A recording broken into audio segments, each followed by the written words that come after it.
বুড়ো বয়সে আমার যৌবন সামলাতে পারবে না, তোমাকে বিয়ে করেছিলে কেন? এই চলো সুজন। ও বাকি যাইও না। কেঁদো না দাদু। ও দাদু, আমি উপরে গো, উপরে। কোন শালারে? আমি যৌবন বৃক্ষ। বুড়োরা আমাকে জড়িয়ে ধরলে যুবক হয়ে যাবে, আর যুবকরা আমাকে জড়িয়ে ধরলে বুড়ো হয়ে যাবে।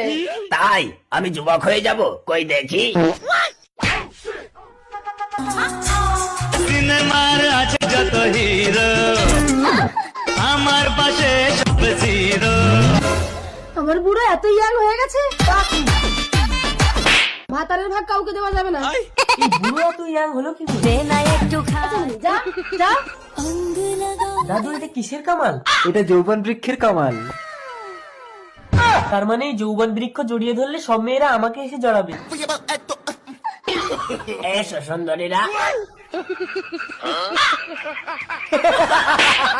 আরে ওটা যৌবন বৃক্ষ, বুড়োরা জড়িয়ে ধরলে যুবক হয়ে যায়, আর যুবকরা জড়িয়ে ধরলে বুড়ো হয়ে যায়। এবার কি হবে? এবার বলো হরি বল, হরি বল, বলো হরি বল।